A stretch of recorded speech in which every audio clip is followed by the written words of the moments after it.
Welcome to another edition of Anthony T's Horror and Wrestling Show. I'm Anthony T. In this edition, it's all WWE. This edition here of the show, as yours truly will be talking about WrestleMania 39, as there was 2 nights of WrestleMania 39 that yours truly watched and has reviewed. And I will go over my review on this podcast, as that's going to be the main focal point of this podcast. That means there's going to be no What's Anthony T watching this episode, because it's all going to be about WWE WrestleMania 39. So it's going to be a change of pace this episode, as I want to focus on the biggest wrestling show of the year, WrestleMania 39. Before I can get to all of that, I have to talk about the elephant in the room that happened the day after WrestleMania 39. WWE was sold, finally. They actually sold the company. And the people who WWE sold the company to is none other than Endeavor. Now, if people don't know who Endeavor is, then you don't know anything about MMA, because Endeavor owns the UFC. And they paid a lot of money for WWE. More like $9.3 billion to own WWE. And they're going to pretty much put both WWE and UFC under the same umbrella called TKO. As this is more like a merger here, everyone, as UFC and WWE merged. That means there's going to be a ton of layoffs coming. And we're going to see a lot of talent releases soon. In fact, I don't know if they released any talent by the time this episode airs. But you're going to start seeing talent get released very, very soon. Because when mergers happen, one of the things that companies do is cut costs due to overlapping or trying to get some of that money back that they paid. Because Endeavor paid $9.3 billion to get WWE. And it's sad because it's going to affect the talent roster at WWE, because some of these people are going to get laid off with the typical 90-day no-compete clause. And it's just sad. Seriously, it is very sad to see talent get laid off. But at least there's other companies for them to work at now. In the old days, there wasn't. After WCW and ECW left. Now you got AEW, Impact Wrestling, National Wrestling Alliance, MLW. You got a ton of companies. Plus, you also got the indie wrestling circuit, which will probably provide a shot in the arm, because it's been kind of dying down a little bit. But with some of these wrestlers going on the indies, they're going to be able to maybe raise the profile a little bit of some of these indies. It'll help the GCWs more. It'll help Beyond Wrestling and those types of places. The major thing I don't like about this merger is the fact, and this is like probably the second worst thing. The worst merger possibility was WWE selling to the Saudi Arabia government. That would have been a catastrophe, literally. Thankfully, that did not happen. But the Endeavor thing is bad because of the second worst thing. Vince McMahon is back in this company, and he's staying there, as he's taking an executive chairman role at this new TKO. But still, I do not want Vince McMahon near WWE, even if it's at TKO. Because you know Vince is going to meddle with WWE's product. You know that. You've seen that lately, especially with the women's division, and their segments keep getting cut. That seems to be the workings of Vince McMahon. And I don't get it, literally, that Vince McMahon still is in wrestling. I thought after the scandals he had, he was done. But I don't get this new company, TKO, would keep a guy that has so much baggage that he would be untouchable. If it was a normal Fortune 500 company, that person would not be around any company, because companies don't like to associate with people who have had baggage like Vince McMahon has, with all the hush money payments. I just don't get why Vince McMahon is still in wrestling. Seriously, the guy needs to go. Literally. He should not even be near TKO at all. Appoint someone else. I don't want to see those types of people in wrestling. I don't. Plus, Vince still lives in the 80s and 90s. This is 2023. You know Vince is going to try to meddle his way through the product in WWE.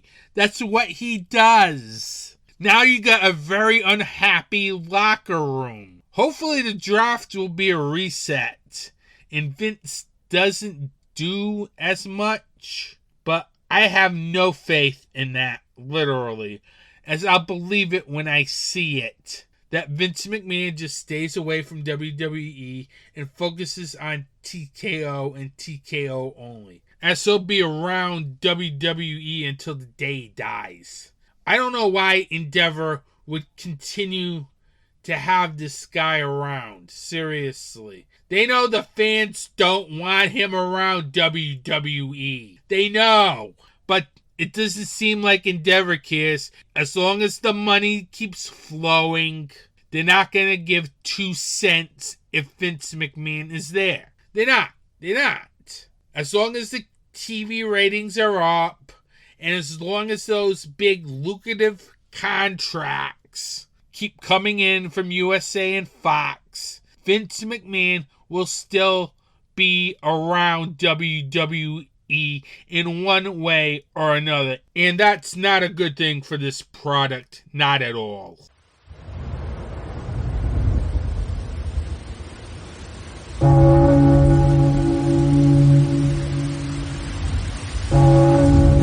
Welcome to Dark Discussions, your place for the discussion of horror film, fiction, and all that's fantastic. A weekly podcast where the discussion is about the most recent horror and genre films. Intelligent talk on a genre that deserves intelligence. A conversation between co-hosts discussing not only the films but also the connotation that the directors and screenwriters are trying to articulate. When you want more than a review, listen to Dark Discussions. And speaking of perception, there's just one more scene I want to talk about, which is after Caleb discovers that Kyoto's a robot. Kyoto kind of peels off her skin, showing him what's underneath. Now, wait a minute. I know where you're going with this, but tell me you weren't already thinking this 15 minutes earlier in the film. Exactly what he's thinking at that moment. Which is he's a robot, too. Oh, I considered the possibility. Right, and that's what I like, is the fact that the writers were smart enough to know that this is what the audience would be thinking. We've all seen Blade Runner. Right, exactly. www.darkdiscussions.com, wherever podcasts are found.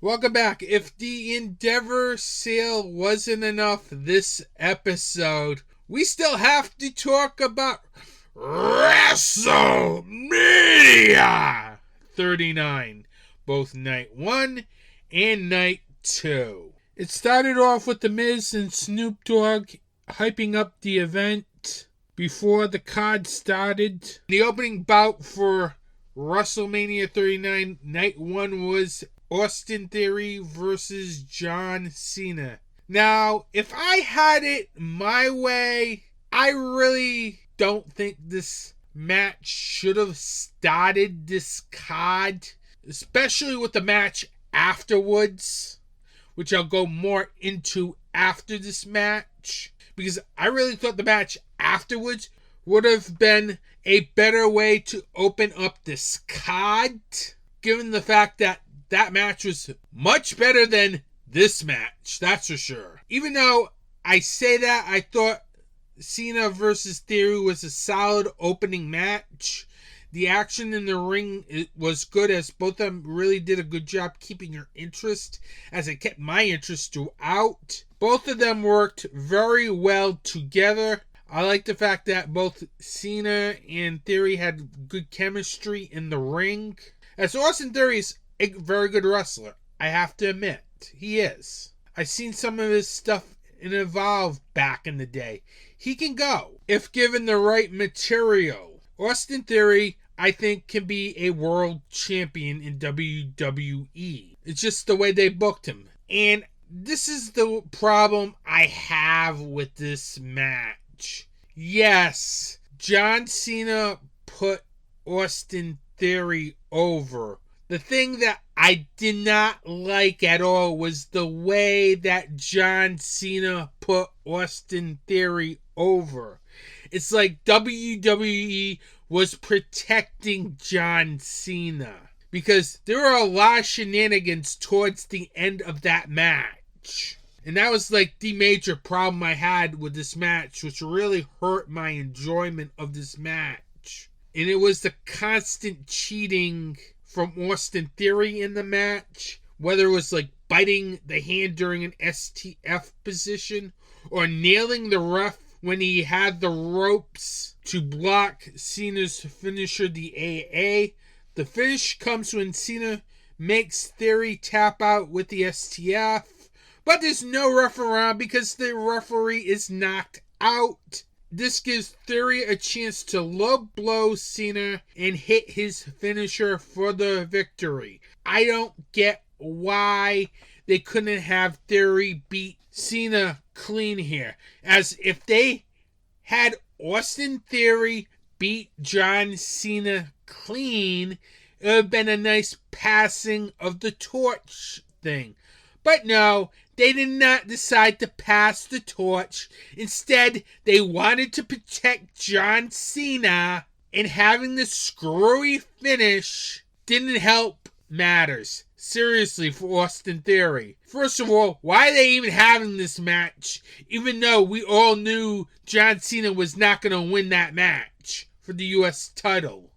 Because this was a U.S. title match. And I really don't get why WWE is still protecting John Cena, even though he's a part-timer. And quite frankly, this might be his last WrestleMania match. He should have put Austin Theory over cleanly, as it would have made Austin Theory more of a star.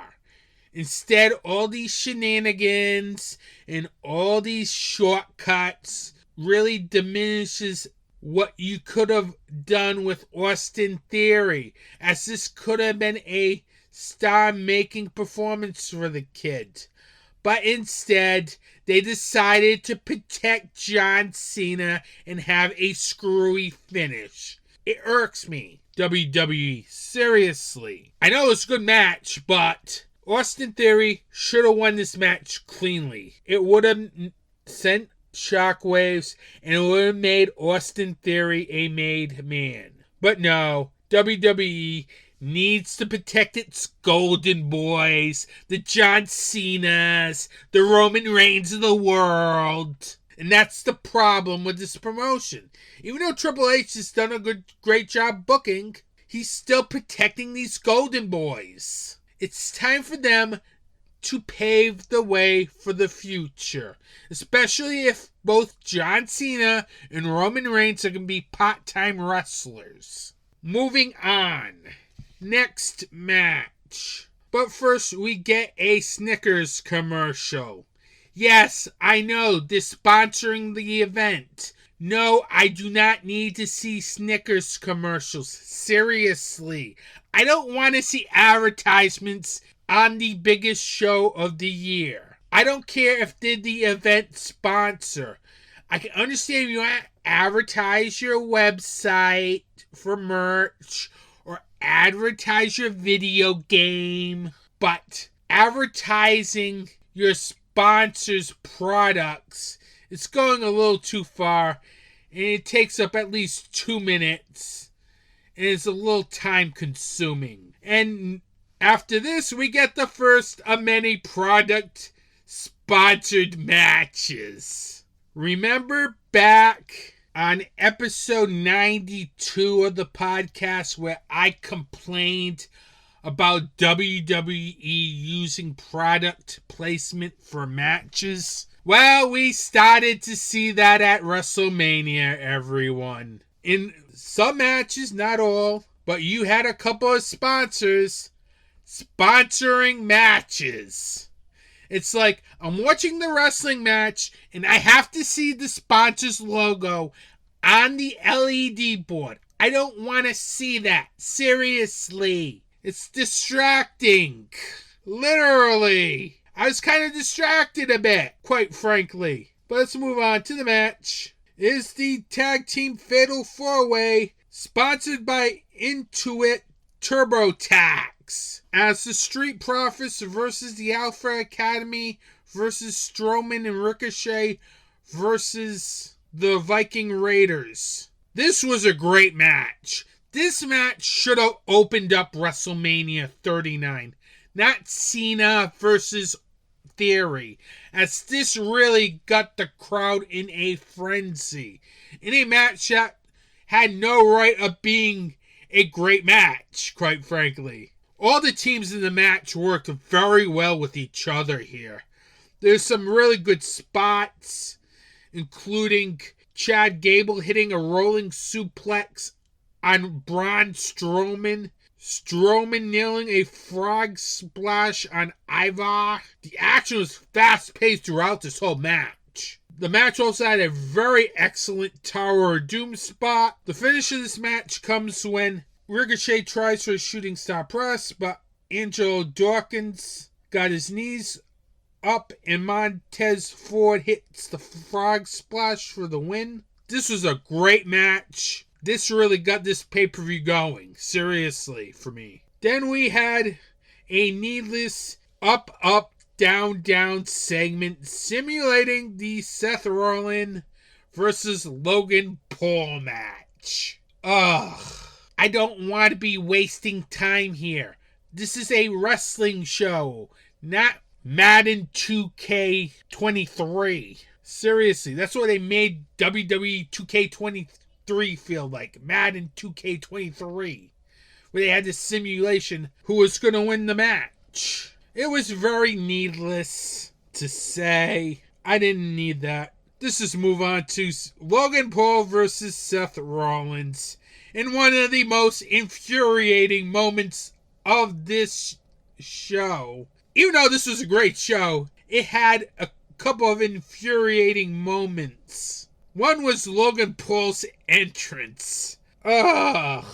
I don't want to hear this guy talk, please. You know my take on social influencers. I just went through this with Eli Roth casting a TikTok star. So we're not going back to that rant. But Paul's entrance was completely annoying. I do not like annoying entrances. It consisted of him parachuting to the entrance ramp. While parachuting, he's smack talking. Ugh, please, I don't want to hear any words from him, please. To make matters worse, he is accompanied to the ring with a stupid mascot for his stupid energy drink, Prime. Now make this the third product shoved down my throat during night one so far. You had the Snickers commercial and the Intuit TurboTax sponsored match. I can't stand product placement. That is so evident. And this card is like, it had a lot of product placement between both nights. I don't like it. I just want to see wrestling. That's it. If you want to put your product on, just have it on top of the graphic or on the wrestling mat. Not on an LED board where I can see it through the entire time or having a mascot stand at ringside. Then Seth Rollins had a bizarre entrance where a conductor was on the stage, but there's nobody singing his theme. It's like you're hearing this vocal track. It felt like he's conducting to a vocal track. I could be wrong here, but that's what it felt like to me seeing it. Enough of the stupid entrances. Let's just get to this match. As I thought the match was very good, as both Rollins and Paul really did a good job in the ring. Even though I hate Logan Paul, at least he can deliver in his matches, which is very good, because I don't want to see people just not giving it 100%. At least I respect the fact that Logan Paul gives 100% every time he's in the ring. I just don't like he's being pushed to the top of the card. This match had a lot of very good near fall sequences. Paul also nailed a right hand to Rollins for a 2 count during the match. That's usually his finisher. A major spot when Rollins was setting up for a curb stomp, but Logan Paul gets pulled out of the ring by the Prime mascot. The mascot unmasks himself to be KSI, Paul Logan's business partner in Prime, and another social media influencer. Yay. Just what the WWE needs. Another social media influencer in WWE. I hate social media influencers. Seriously. They should just stick to being on Instagram, and that's it. That, TikTok, all that stuff. It's overkill. This is getting to be overkill. It's taking over my podcast now. Me talking about social media influencers. I don't want to see it in my wrestling. I don't want to see it in my movies. Period. Moving back to the match. Logan Paul and KSI put Rollins on the Spanish announcer's table. Paul looks good on the top rope while KSI was taking a selfie. I was thinking to myself, why do we need stupid stuff like this in wrestling? Because it just wastes time in the match. Thankfully, Rollins put KSI onto the table as he escaped, as Logan Paul, unaware and acting like a goof on the top rope before hitting a frog splash onto KSI.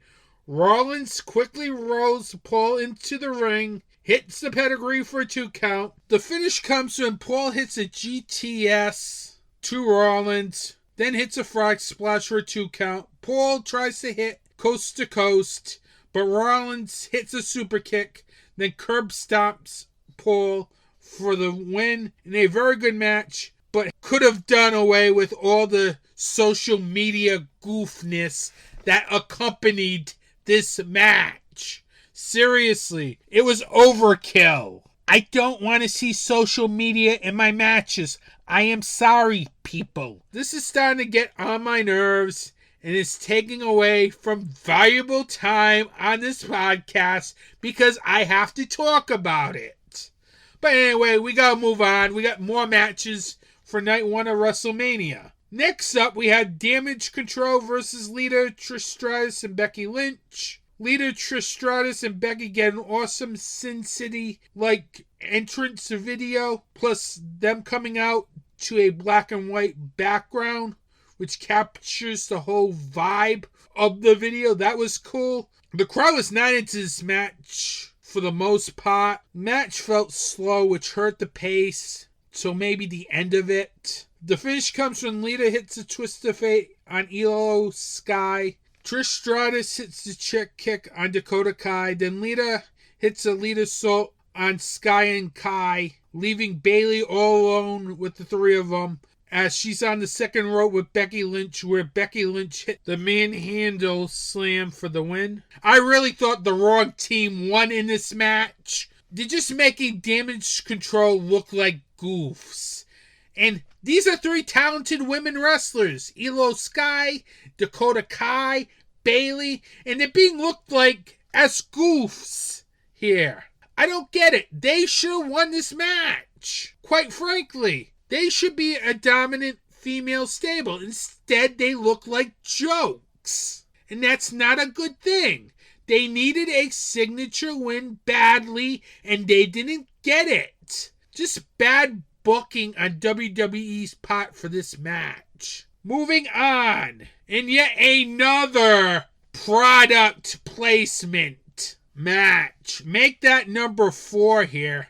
As now you had Snickers, Intuit TurboTax, Prime, and now Cinnamon Toast Crunch. And we did talk about Cinnamon Toast Crunch on this podcast. Now, this whole thing about this Cinnamon Toast Crunch thing was all about slapping the brand's name in front of a match. And the match happens to be Dominic Mysterio versus Rey Mysterio. Seriously. This is a blood feud.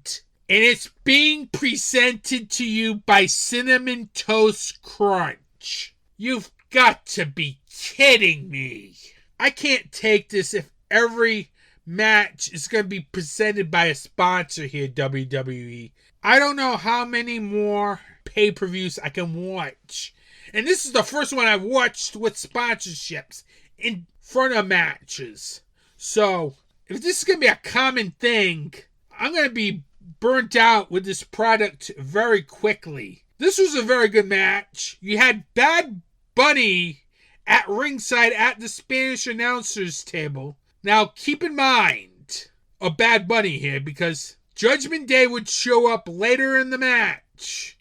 And Damian Priest, who's in Judgment Day, used to roll with Bad Bunny. So, keep that in mind. The crowd was electric in this match. You had a lot of really good spots. You had Dominic going after his mother and sister in the crowd. You had a belt spot where Rey Mysterio hit Dominic Mysterio with a belt. The action had an intense feel to it. Mid-match, Judgment Day comes out as Balor and Priest came down the ringside. Legend del Fantasma and Escobar showed up later to help Rey Mysterio out. Both factions would brawl to the back. Dominic Mysterio is a great heel here. I really liked his work here in this match. He's got a great character, I think. Especially being paired with Rhea Ripley has really helped Dominic Mysterio in the character department. The finish came when Dominic tried to expose the top turnbuckle. The referee saw it. As the ref was trying to put it back on, Dominic goes for a blazer that was left at the other side of the ring by Damian Priest. Now, I told you Bad Bunny earlier. He would play a part in this match, as the blazer was revealed to have a chain inside the blazer for Dominic to use. As Dominic was going to use it, Bad Bunny left the Spanish announcers table to grab the chain from Dominic Mysterio. This led Rey Mysterio to hit the 619 and hit his frog splash for the win in a very good match. This was just very good. I enjoyed this match a lot. One of the best matches on night 1 for sure. I wonder if they're going to tease something with Bad Bunny and Dominic Mysterio now, or Bad Bunny and Damian Priest. Since WWE's next pay-per-view is in Puerto Rico, and Bad Bunny is supposed to be at that pay-per-view, or premium live event. So it'll be interesting to see what happens next if Bad Bunny plays a role somehow at Backlash. Next up, it was the SmackDown Women's Championship match between Charlotte Flair and Rhea Ripley. This was a great match. I enjoyed this match. Easily one of the top 2 matches of the night. I like how the women worked very well with each other, as they both had great chemistry in the ring. There was some good psychology in this match. A lot of great power moves, intense action, including a second rope suplex from Rhea Ripley, making Charlotte land face first. Charlotte would hit natural selection. The action really had an intense feel to it throughout the entire match, which really made the match very good. There's also a spot where Charlotte almost runs into the ref. It allowed Rhea Ripley to headbutt her and allow her to hit the Riptide for the first time for a 2 count. Charlotte also hit a spear in this match for a near fall, as there were a lot of near falls in this match. The finish came when Charlotte and Rhea Ripley were fighting on the top rope. Rhea Ripley smashes Charlotte's face on top of the steel post. This allowed Rhea Ripley to hit the Eradicator off the second rope for the win, and she became the new SmackDown Women's Champion in a very good match. It's definitely a match you should go out of your way to check out, as this was one of the best matches all WrestleMania weekend. Then we get a needless interview with Austin Theory, which really did nothing. I don't know why we needed a Austin Theory interview, as it advanced nothing. It just was there to kill time. This show was almost 4 hours. You don't need to kill time. No offense. Then we cut to the ring with Snoop Dogg and The Miz. The Miz cuts a promo that he put out an open challenge saying no one answered it until Pat McAfee came out and said The Miz never put out an open challenge. Snoop Dogg approves the match, and Pat McAfee pretty much dominates this whole match. At one point, The Miz rolls out of the ring. He proceeds to try to leave until he pushes a fan, only to find out it was San Francisco 49er George Kittle. He would hit The Miz with a clothesline. McAfee would hit a cannonball off the top steel post. He rolls The Miz in the ring, hits him with the punt, and pins him for the 3 count. Enough said with that match. I'm not going to go into it. It just felt like filler. More filler on this card. It's good to see Pat McAfee on this card, but he should be commentating, not wrestling. Sorry. Then we get to the main event. Kevin Owens and Sami Zayn versus the Usos, as this match is presented by Intuit TurboTax. I am sick of these product placements, as there were a lot of it during WrestleMania weekend, during the 2 shows. I just don't like product placement, period. The match started off with Zayn and Jey Uso. I thought the 2 teams in this match worked well together. It had an intense feel to it, including Zayn hitting a brain buster on the apron at one point. The action in this match was fast-paced. There was a point in this match where the Usos were super kicking Zayn in stereo and only getting 2 counts. The Usos hit a double-team powerbomb on Owens through an announcer's table. The Usos hit, I believe, Zayn with the 1D for a 2 count. Owens would hit the stunner at one point for a 2 count. The Usos hit their trademark stereo Uso splash on Owens for a 2 count. A lot of big moves in this match. The finish came when Owens hit a suplex on Jey Uso from the top rope. Then Jey Uso ends up in one of the corners, stunned, as Owens tagged in Sami Zayn. Zayn would hit not 1, not 2, but 3 haluva kicks to Jey Uso, while during the second haluva kick, Owens hit a stunner to Jimmy Uso, and Zayn pinned Jey Uso for the 3 count, and new Universal Tag Team Champions Kevin Owens and Sami Zayn. Really good match to end night 1 of WrestleMania, and overall I thought night 1 was a great show with some great matches, including the 4-way tag match, the women's championship match, and the tag team championship match to close the show, as This was easily the better of the two shows. And I'll explain why when I come back on the other side. Hi, I'm Anthony T. And I'm director Andrew Duran, and we are the Two from Hell. And we're putting Rated R back into podcasting. Every month we will be dropping an episode on the Dark Discussions Network. We'll be chatting about some of our favorite films, news, reviews, and maybe interviews. You can find Two from Hell on Apple Podcasts, Google Podcasts, Spotify, and other podcast providers. And don't forget to like us on Facebook and Instagram at Two from Hell Podcast. Trust me, you're seriously not going to want to miss the show. Every day there's a family struggling with hospital bills to care for their sick child who is fighting an illness. There's a woman who is fighting breast cancer and is having trouble making ends meet while paying for their treatment. And there are burn victims that are going through treatments to heal their deep wounds.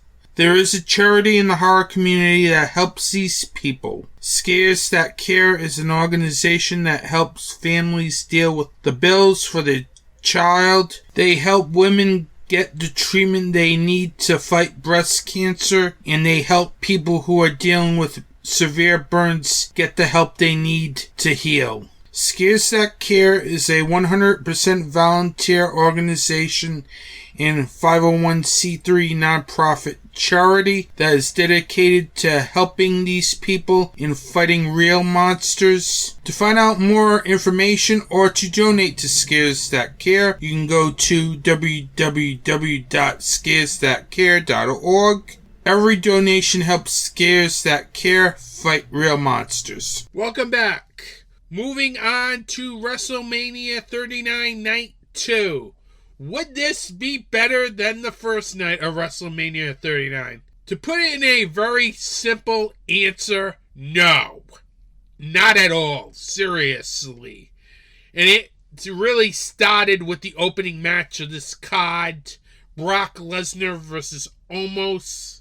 Omos dominated this match early, as it really felt like Omos was still doing the typical kick, punch, body slam, choke slam routine, which really does nothing for me. He tries to show a little emotion, which is good, but he needs to be more emotional in the ring, I think, because right now he feels like a wrestler from the 80s, and he would have fit very well in the 1980s with Hulk Hogan, Andre the Giant, those wrestlers.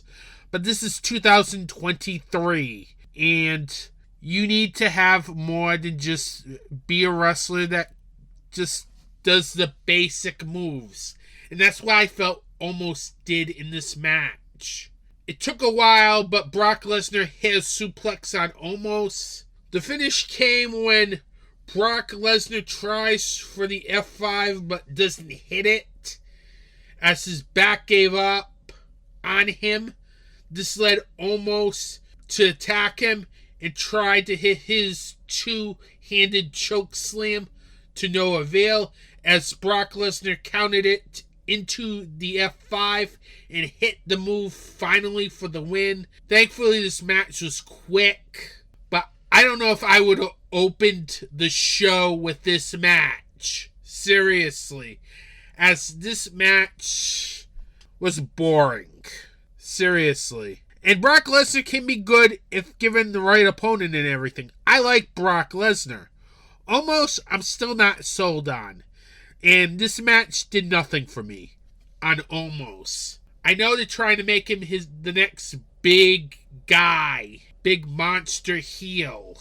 But right now he's lacking in the in-ring psychology and character development part when he's in the ring. And it really shows in a lot of his matches. And you wonder why you see squash matches with Omos. because you keep him out for like 5-10 minutes, he's gonna get exposed as inexperienced. And it kind of showed a bit in this match with Brock Lesnar. But that was not the worst match of the night, as the next match was probably the worst match of the night and probably the worst match all WrestleMania weekend. The Four Corners Women's Tag Team match. Raquel Rodriguez and Liv Morgan versus Shotzi and Natalya versus Chelsea Green and Sonya Deville versus Ronda Rousey and Shayna Baszler. The crowd was really dead in this match. I was bored watching this match, too. And part of it had to do with the crowd, quite frankly, because the crowd really did not care for this match at all. Ronda Rousey felt like she was being overly protected in this match, as she did hardly anything in this match. Her and Shayna Baszler hardly did anything in this match. It drove me nuts to have a Four Corners match and have 3 teams do the work and have that one team that does nothing win the match. This is like 6 people were like working this match, and I couldn't just help I don't get why they continue to protect Ronda Rousey. We all know she does not care, and it seems like it rubs off on Shayna Baszler as well, because quite frankly, they can be good if they care.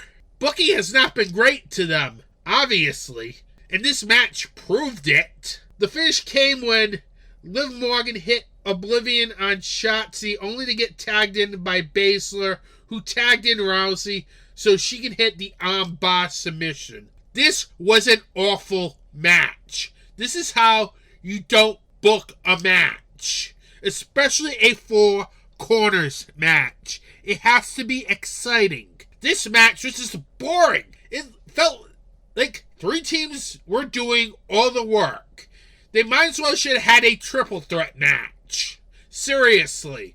I don't like people being anointed victories, but this felt that way. This is WrestleMania, and Ronda Rousey and Shayna Baszler hardly did anything on the show but sit there and get a submission win. That's it. They didn't go in the ring that much, as they let the other 6 women work the match. This is just bad booking by WWE. Seriously. At a point, we all know they're disinterested, and you can tell it they're disinterested during this match. But some of it has to also do with the booking of this match, because it was atrocious. Literally. First 2 matches on the card, completely bad. Finally, after that, we probably get the best match of WrestleMania weekend from WWE. The triple threat match for the Intercontinental title. Gunther defending against Drew McIntyre versus Sheamus. This was a great match. There were a lot of stiff shots in this match. The action in this match was intense. A lot of good near falls. Sheamus hits the Celtic Crusher 2 count. Sheamus hits the bro kick for a 2 after McIntyre pulls him out of the ring. A lot of great near falls.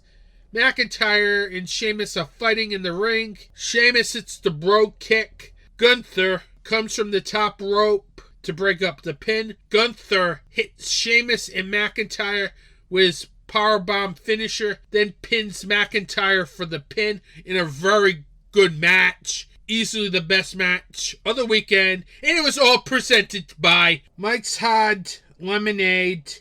And yes, there was more advertisement on this card, like night 1. Next up, Bianca Belair versus Asuka. This is another very good women's match on the card, like the Charlotte Flair versus Rhea Ripley match. This match didn't disappoint, as I really thought both women worked well together here. The submission wrestling was good here, as both Belair and Asuka did a great job in making the action intense. The match also has some very good power moves, also some good back and forth action as well. The finish comes when Asuka has Bianca Belair in an armbar, but Belair powers up and hits the KOD for the win. Overall, it was a very good match, but Asuka should have won this match. There is no reason why Asuka should be 0-5 against Bianca Belair. No reason at all. I know Bianca Belair is good in the ring and everything, but it was her time to drop that women's title to Asuka. I know they're teasing a feud now with her and Rhea Ripley, so I'm guessing maybe that's why they had Belair win this match. Maybe do a unification title match at Backlash. But still, Asuka should have won this match. Seriously. She's 0-5 against Bianca Belair. It's ridiculous. At this point, Asuka, you can't take as a serious contender for the title if she can't win the title. Literally. She needed that win, and she didn't get that win. It was status quo. Enough with this. We'll move on to the next segment. The Miz, Snoop Dogg came out for another segment like the night before. They had 2 segments at the beginning and here. But instead of Pat McAfee showing up, this time it was Shane McMahon showing up to challenge The Miz. And again, Snoop Dogg calls for a match like the night before. Shane comes in punching at The Miz. Then when he went for a leapfrog, Shane McMahon comes down wrong on his knee and torn his quad. This led to Snoop Dogg taking over the segment and improvising by KOing The Miz, I believe twice. Then hits the People's Elbow for the pin. Enough here. I respect the fact that Snoop Dogg came in and saved the segment, because normally when that goes wrong, the segment's scrapped. But at least Snoop Dogg came in and saved it. It wasn't my cup of tea, as I wasn't liking this segment like the night before. I didn't like the night before segment, and I sure wasn't liking this night's segment as well. But I have to give Snoop Dogg respect for saving the segment. Then we get a video package for Edge versus Finn Balor. And then the Hell in the Cell lowers. Then we get Russell Crowe narrating a video package as the cell's being lowered down in promotion of the Pope's Exorcist, which should be out by now. As of this recording, the film should be out in theaters. But that was kind of neat. But then again, it's back to product placement. And this wasn't the first time we got the Pope's Exorcist mentioned in this match, as Edge took on Finn Balor. The match started off with a duel with Balor with kendo sticks and Edge with a chair. Edge hits Balor with a chair before Balor gets the upper hand with the kendo sticks. There were a lot of kendo sticks in this match. Edge would use 2 of them to trap Balor within the cell, literally. Put him in between the cell. That was a cool spot. A major moment in the match is when Edge throws a ladder at Balor, busting him wide open, to the point the doctor had to come into the cell and pretty much fix it. Literally. It was during the match. They actually had to bring a doctor into the Hell in the Cell ring to fix Balor up. But the match continued. And during the match, there was a wide shot with a ad for the Pope's Exorcist in the middle of the match, nonetheless. This is WrestleMania, and I'm seeing an ad for a movie in the middle of a match. Come on, WWE. Wake up. You took care of this at the beginning of the match. I did not need to see a graphic about the Pope's Exorcist coming to theaters. I got it when you ran an ad before the match. Seriously, WWE. I don't like this product placement. I don't. Back to the match. Balor hits the coup de grace for a 2 count. Balor would climb to the top of the ladder. Edge would join him and hit the execution for a 2 count. Balor would lay Edge on a table, then climb up the cell to try to hit his finisher, only for Edge to roll off the table and Balor coming crashing through the table. This would lead Edge to hit a spear for a 2 count. Then he would repeatedly hit him with kendo sticks and chair shots to the back before he would hit his signature concerto for the victory. In a very good match, even though the whole doctor's stoppage for 2-3 minutes slowed it a bit, it still got in the most important spots in this match, and it still was a good Hell in a Cell match. Then we move on to the main event, Cody Rhodes versus Roman Reigns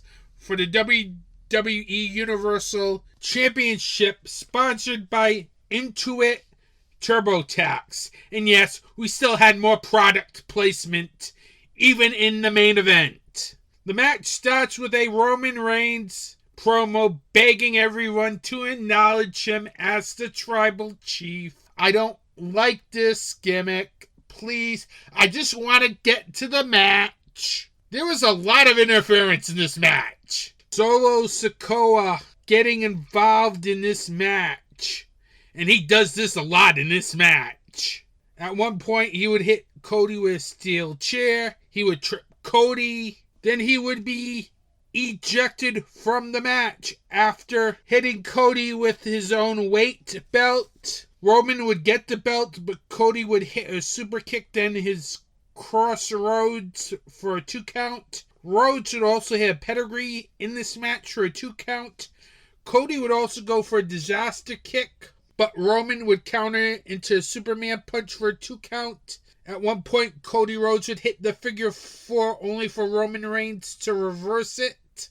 Roman would hit a spear for a 2 count. Roman Reigns would try to submit Cody Rhodes with the guillotine choke, but Cody Rhodes gets out of that submission. Major point in the match is when Cody went to kick Roman, but Roman got out of the way and Cody got the rough instead. From that point, this match just went downhill from there. The Usos would show up and start attacking Cody. Then Owens and Zayn would show up to run off the Usos. This would lead Cody Rhodes to go cover Roman Reigns for a 2 count. The finish comes when Cody Rhodes hits crossroads on Roman Reigns twice in consecutive moves. Then went for a 3rd time before Paul Heyman went on the ring apron to cause a distraction. And when that was happening, guess who comes out? Solo Sakai. He comes out of nowhere, hits a Samoa spike on Cody. This leads Roman Reigns to hit the spear for the win. What is the point of being ejected from a match? It's like the referee had to have seen Solo Sakai at ringside after he ejected him. Come on! Literally! I don't get that. Seriously! You eject a guy, then he suddenly comes out again, hanging around at ringside. Referee sees him, does nothing. What's the point of ejecting somebody? I don't get it. This felt like WCW typical Hollywood Hulk Hogan NWO match, where you have tons of interference, chaotic finish, and the match ends up being a bust after having a good match. This is what happened here. It seems like Roman Reigns' title defenses always have to have interference in them. Can we have a title defense without any interference at all? Please? Seriously, WWE, can you give us one Roman Reigns title defense where Roman Reigns actually earns a victory without having 10 million people run in and help him win? This is ridiculous. Seriously. This should have been Cody Rhodes' crowning moment. Instead, we're stuck with another Roman Reigns victory. At this point, Roman Reigns is a title hog. This is why I cannot fully commit to WWE, everyone. It lies with the fact that they anoint Roman Reigns as their champion, and he's been their champion for almost 3 years. Get the title off him, please. I'm begging you, WWE. Now, who is there to get the title off him if Cody couldn't do it? Another brilliantly missed opportunity here. I just don't get it, WWE. We just gotta continue having Roman Reigns and the Bloodline run around roughshod this promotion. After a while, this storyline gets boring and repetitive. And yes, I know Sami Zayn and Kevin Owens are going to defend the tag team titles in a couple weeks at the draft in Jacksonville on Raw. I'm sure you're going to have them drop them to the Usos to continue this repetitiveness of the Bloodline continuing as your tag team champions and as your Universal Champion. It's just stupid. Literally. Because that's why I think it's going to happen when Kevin Owens and Sami Zayn defend those titles at the WWE draft on Monday Night Raw. Because they're not going to be at Saudi Arabia, and that show's being dubbed as Night of Champions. So this is just ridiculous. Seriously. I don't need the Bloodline continuously running roughshod on this promotion. It is not good for this promotion. There are other people that are deserving of this title. But WWE are so reliant on Roman Reigns and so reliant on the Usos that it's getting to the point now where it's just boring. Overall, Night 2 was a step down from Night 1. A lot of questionable booking on Night 2. You had the first 2 matches be not good. Easily, Night 1 was better than Night 2. Enough with this, because I'm done talking about Roman Reigns continuously holding the WWE title. It's not good for this company. And that's my thoughts on WrestleMania 39. For all your social media needs on Auntie T's Power and Wrestling Show, you can go to Facebook, Instagram, and Slash Rap at Auntie T's Power and Wrestling. On Twitter at Film Arcade Media. You can listen and subscribe to Auntie T's Power and Wrestling Show on Apple Podcasts, Google Podcasts, Spotify, Stitcher, and other major podcast providers. You can also listen to the show on YouTube at youtube.com/@FilmArcadeMedia and DocDiscussions.com. Welcome back. Since this is a WWE WrestleMania episode, there is no What's Anthony T watching. Next episode, I'm working on a guest. Then hopefully episode 98 will be my Halfway to Black Friday VS episode, where I'll recommend some titles for the upcoming Halfway to Black Friday sale that VS always runs every year around Memorial Day weekend. That's usually a very good sale. I've already got the package for it. I can't wait for this sale, as this looks like it's going to be a very good package. So that's the next couple episodes of this podcast that I have planned. Hopefully it all goes to fruition. And also on the Auntie T's Horror and Wrestling Show official Facebook group, I have a poll going up letting you choose what film I should review next episode. I chose 5 films I've never seen before. That means I've never seen the film before. And I went by alphabetical order. And all these are boutique label releases.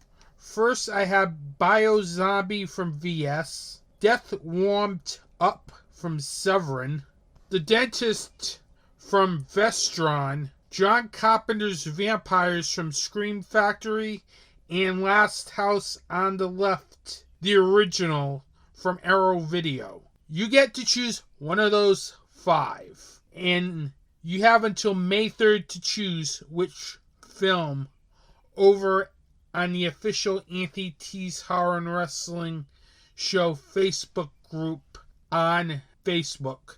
I will have a link of it on the official Facebook page of Anthony T's Horror and Wrestling Show and the official Slasher app page as well. So I'll have the link up for the group on those two pages where you can join the group. I will approve you, and then you will be able to vote on which film you want me to review. Now, if there's a tie, well, I get to review both films on 2 episodes, episode 97 and 98. I don't feel like doing a tiebreaker here, so I'll review both films on 2 separate episodes. With that, I want to thank you for listening to this podcast. Don't forget to like and subscribe to this podcast on Apple Podcasts, Google Podcasts, Spotify, Stitcher, and YouTube at youtube.com/Film Arcade Media. With that, I want to thank you for listening to this podcast. Have a good day. Support indie wrestling. Support indie horror.